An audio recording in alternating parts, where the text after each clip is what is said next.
Imagine this. You're 29 years old, full of dreams, working hard, planning your future. Then suddenly, police burst into your life. You're arrested, accused of a brutal crime you had nothing to do with. Within weeks, you're on trial. The jury doesn't take long. And just like that, you're sentenced to death. But here's the truth: you didn't do it. This is a story of a man who spent 40 years on death row for absolutely nothing. It began in the late 1970s. A terrible crime shocked a small town. The community wanted justice, and the police needed someone to blame. With no real leads, they turned to a young black man who just happened to be nearby. Eyewitnesses pointed fingers.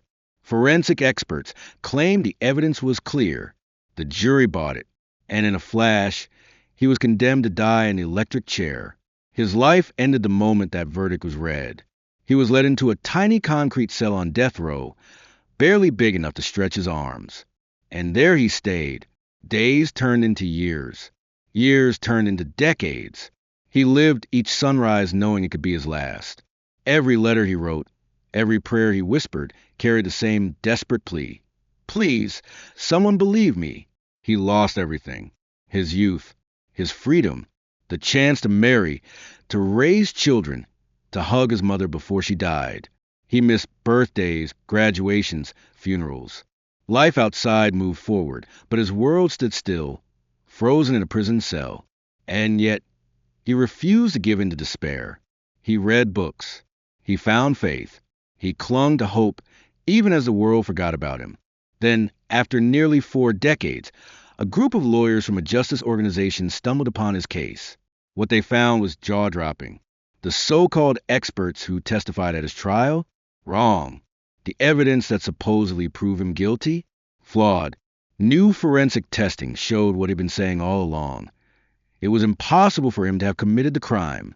For 40 years, the state had been preparing to execute an innocent man.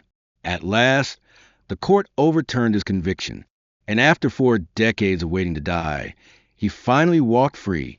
The world he stepped into was unrecognizable. Technology had leapt forward.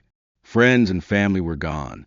He was a 29-year-old when he went in, and nearly 70 when he came out. Most people would have been furious, bitter, consumed by rage at the years stolen from them.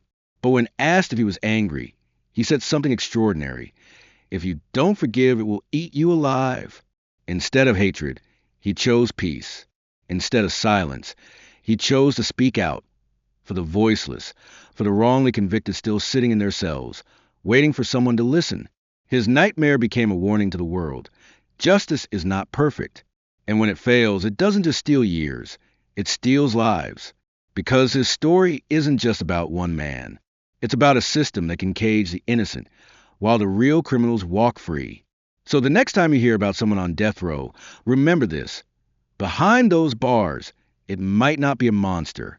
It might be another human being, clinging to hope, praying that truth will break through before it's too late. He spent 40 years waiting to die, all for nothing.